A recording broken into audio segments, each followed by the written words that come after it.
Well, there's one thing you can say about the Braves. They have optimism. Their manager really did today, really did. Had a nice visit with them, nice visit. Okay, we're going to start out today and talk baseball.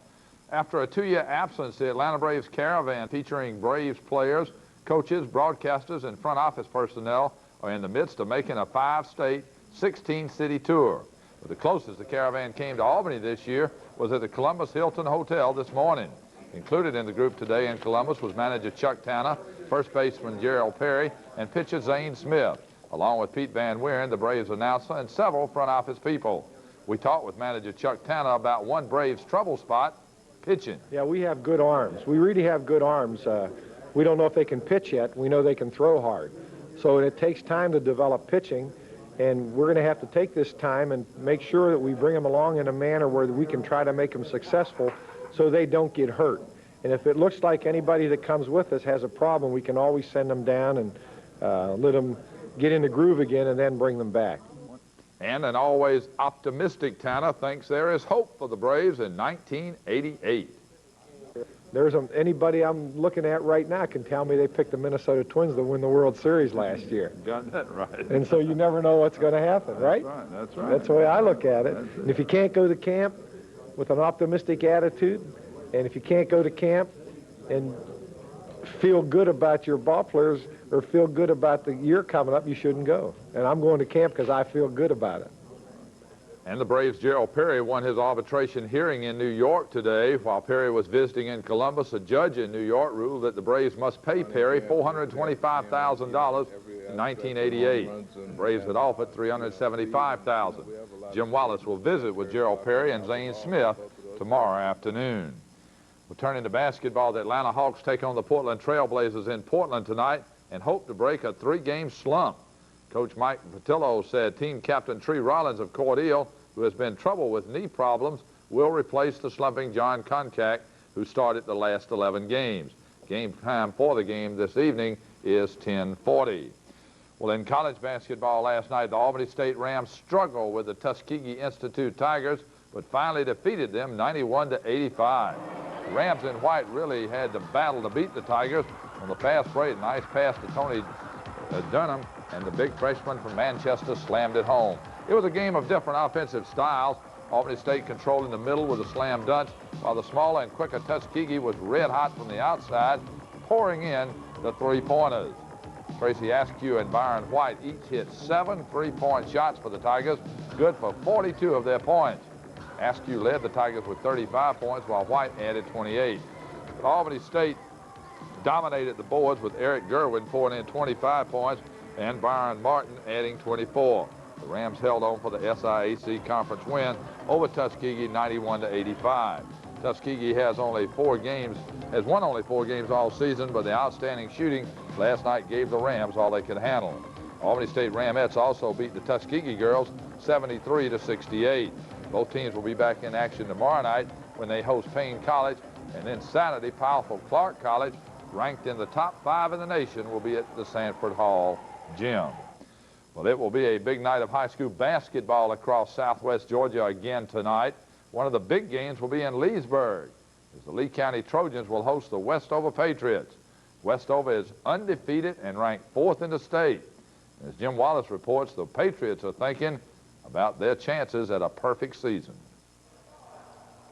The Westover Patriots have a perfect 19-0 record with 4 games left in their regular season. Coach Willie Boston's Patriots are thinking about their chance at an undefeated season and working hard toward it. We're very excited about the possibility of going undefeated. However, we know that we have 4 games left, and they're going to be tough games. 3 of the 4 games are on the road, and that's going to make it a lot tougher. But we're playing them one at a time, and we realize that we have a possibility of going through the season undefeated. One key driving the Patriots this year was the finale to last season for Westover. In '87, the highly ranked Patriots were thinking of the state playoffs when they were shocked by Monroe in the region's semifinals. Their season was over, and that hurt still is remembered by the Patriots seniors. It was a really tough loss, and after that game, we said as the upcoming seniors, we would try to reach our goal to make it to the state, and not only make it, but we want to win the state.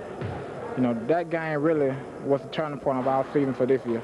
We have a lot to prove from last year because we was put out. We know we had the best record, but we was put out with one game.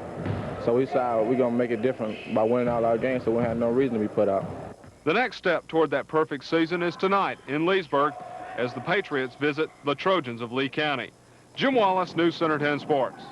A parade All-American and 3 linemen have made commitments to play their college football for the Georgia Bulldogs. Rodney McCoy, a parade All-American wide receiver from Villa Rica High School, will play his college football for Georgia.